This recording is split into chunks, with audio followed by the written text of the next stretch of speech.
يا أيها الذين آمنوا اتقوا الله حق تقاته ولا تموتن إلا وأنتم مسلمون. يا أيها الذين آمنوا اتقوا الله وقولوا قولا سديدا يصلح لكم أعمالكم ويغفر لكم ذنوبكم ومن يطع الله ورسوله فقد فاز فوزا عظيما. وقال رسول الله صلى الله عليه وسلم اتق الله حيثما كنت وأقم السيئة الحسنة تمحوها وخالق الناس بخلق حسن. Hadirin dan jemaah rahimahullah. Segala puji bagi Allah Subhanahu wa taala atas segala nikmat dan rahmat-Nya yang tak mampu satupun dari makhluknya dapat menghitung dan mengira. Salawat dan salam semoga senantiasa tercurahkan kepada baginda Nabi Muhammad sallallahu alaihi wasallam, demikian juga kepada keluarga, para sahabatnya, tabi'in, tabi'in, serta orang-orang yang senantiasa istiqomah berpegang teguh dengan ajaran beliau hingga hari kebangkitan. Selanjutnya, khotib mewasiatkan kepada diri pribadi dan kepada jamaah sekalian untuk senantiasa meningkatkan kualitas takwa kita kepada Allah Subhanahu wa taala, karena sesungguhnya tiada jalan terbaik untuk hidup bahagia di dunia maupun di akhirat kecuali dengan meniti jalan takwa. Hadirin dan hadirat rahimahullah, tema kita pada hari ini adalah 3 tanda cinta Allah kepada hamba-Nya.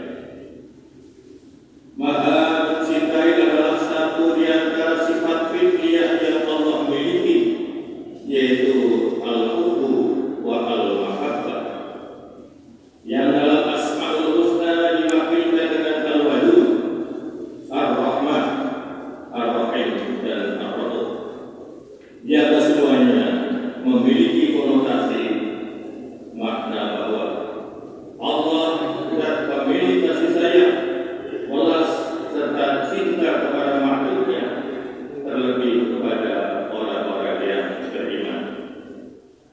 Adapun mereka hamba yang beruntung, yang dalam kehidupannya dilimpahi dari karunia cinta Allah, sebab tidak ada kenikmatan paling besar bagi seorang mukmin melebihi apapun, baik di dunia dan di akhirat, dibanding nikmat cinta dan ridho dari Allah Subhanahu wa taala.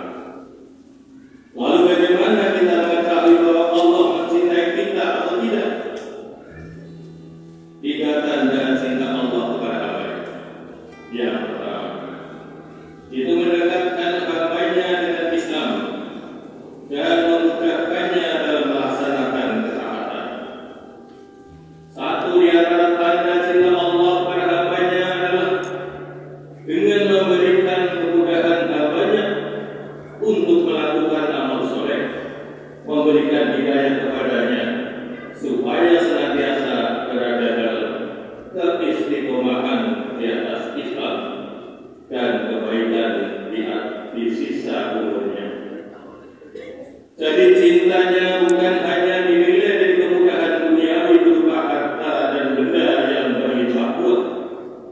Oleh sebab itu, sekalipun seorang hamba miskin, namun mudah baginya untuk melaksanakan ketaatan, itulah tanda Allah mencintainya.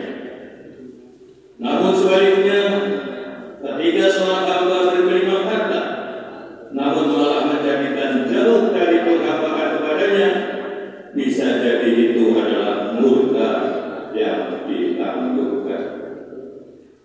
Rasulullah sallallahu alaihi wasallam bersabda, hadis ini diriwayatkan oleh Imam Ahmad nomornya 3600.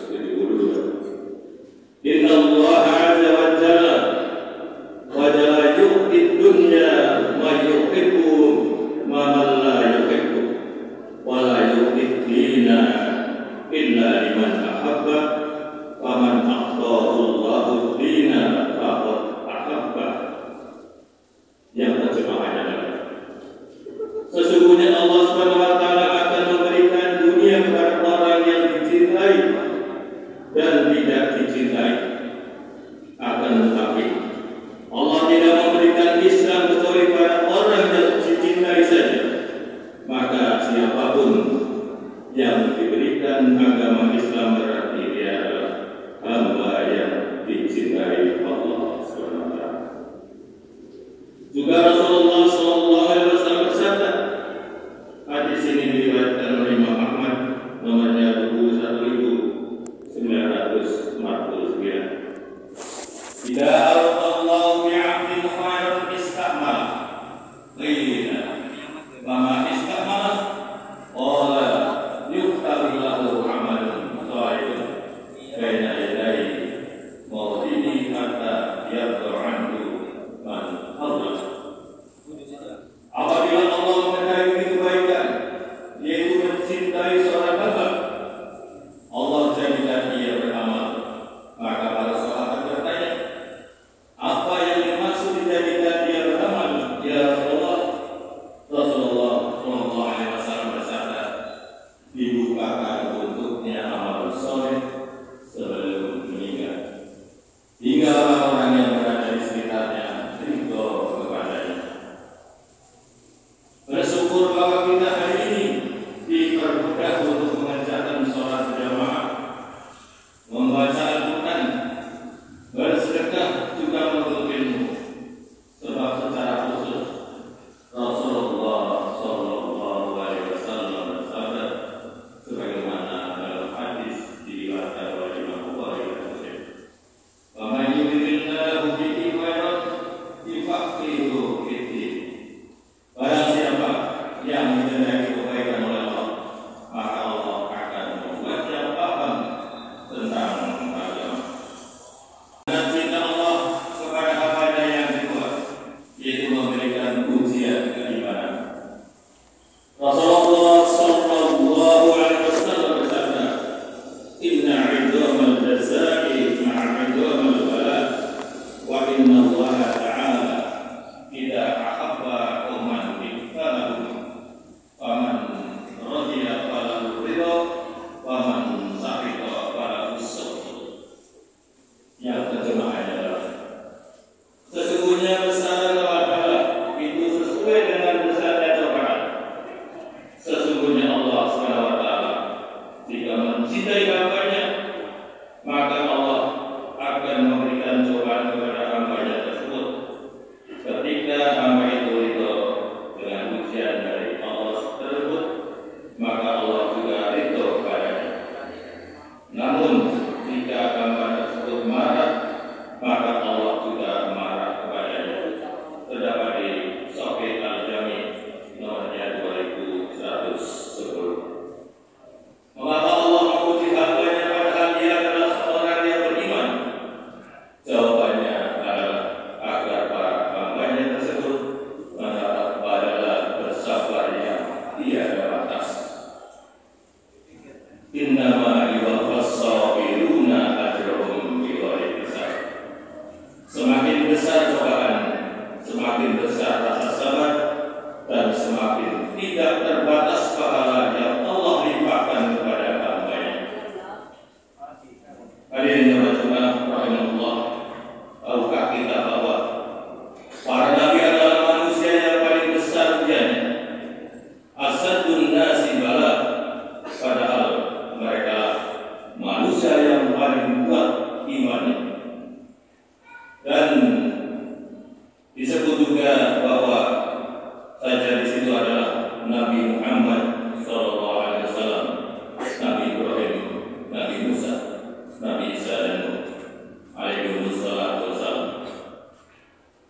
Kemudian tanda cinta Allah pada hamba-Nya yang ketiga, yaitu menegur dan menyegerakan hukumannya di dunia. Tidak semua hukuman itu adalah bukti murka dan marah, sebagaimana Allah menghukum dan menegur hamba di dunia ketika ia bersalah dan berdosa, melainkan Allah menghukum hamba-Nya di dunia adalah bukti cintanya kepada hamba. Mengapa demikian? Sebab Allah yang Maha Pengasih tidak ingin mendapati